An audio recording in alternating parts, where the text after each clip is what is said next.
आदिवासी समाज स्वशासन व्यवस्था के गुलाम है, कैसे? वीरेंद्र कुमार बास्के।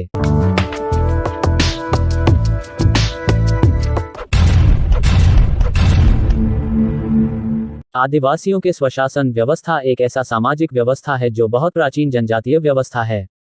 यह व्यवस्था रूढ़ि परंपरा का एक अंग है, इसलिए यह व्यवस्था परंपरा के द्वारा पीढ़ी दर पीढ़ी हस्तांतरण होकर आज के आधुनिक युग में भी आदिवासी समाज के अस्तित्व में मौजूद है। स्वशासन व्यवस्था का कार्य क्या है?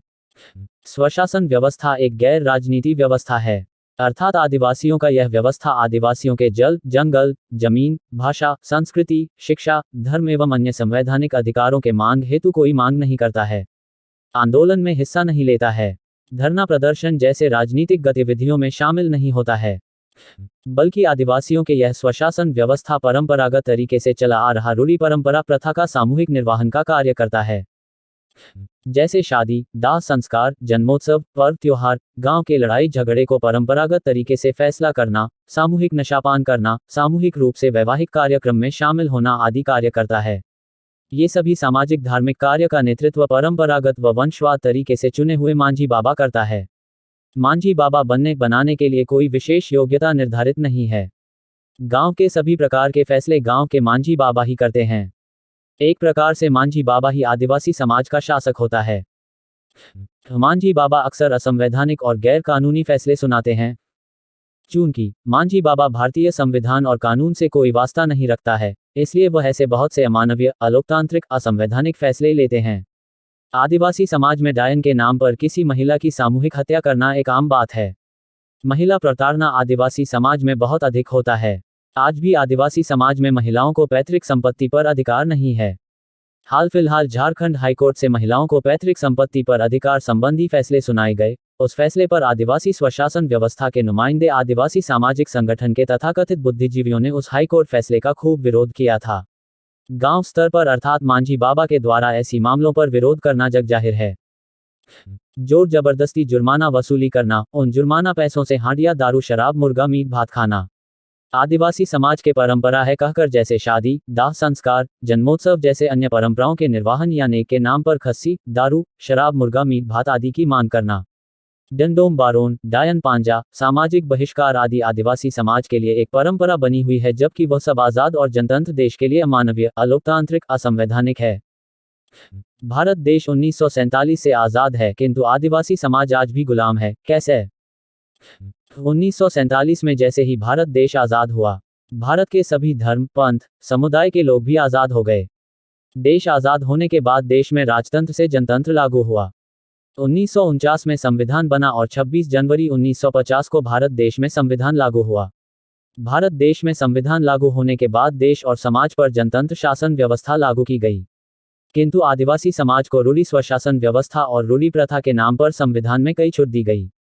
इसके लिए 5वीं एवं 6वीं अनुसूची क्षेत्र घोषित कर दिए गए। आदिवासियों को स्वशासन सामाजिक व्यवस्था के द्वारा अपने समाज का शासन चलाने की छूट दी गई।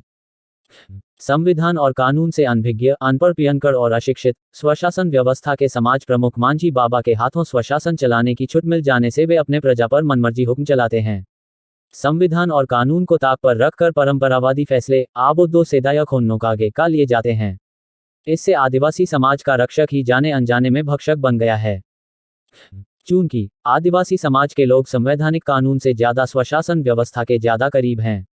शादी, विवाह, दाह संस्कार, भांडान, जन्मोत्सव, छाटियार, पूजा पाठ आदि सामूहिक मांझी बाबा के नेतृत्व में संपन्न होता है। इसलिए मांझी बाबा एवं उनके इर्द गिर्द रहने वाले गांव के अन्य लोगों के द्वारा होने वाले असंवैधानिक फैसले पर कोई कुछ नहीं बोल पाता है।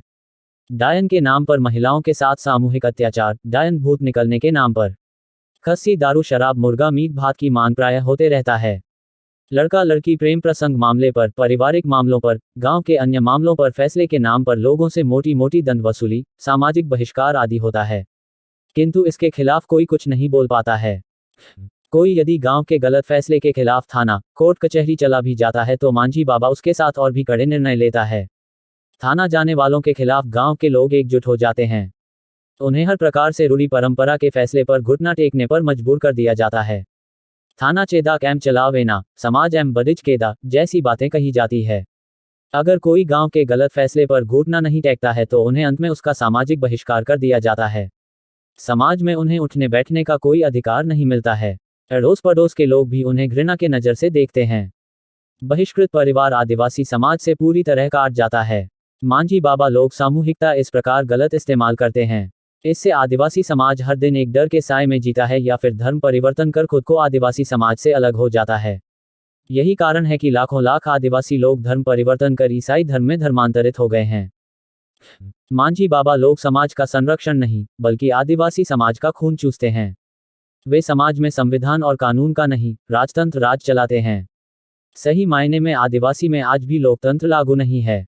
ऐसे में आदिवासी समाज में अन्याय और अत्याचार का आतंक आज भी चालू है। आदिवासियों के स्वशासन व्यवस्था स्वशोषण व्यवस्था का पर्याय बना हुआ है। यह अत्यंत ही खेदजनक बात है। वीरेंद्र कुमार बास्के, सेंगिल ओनोलिया, बोकारो, झारखंड, 20 जून 2022।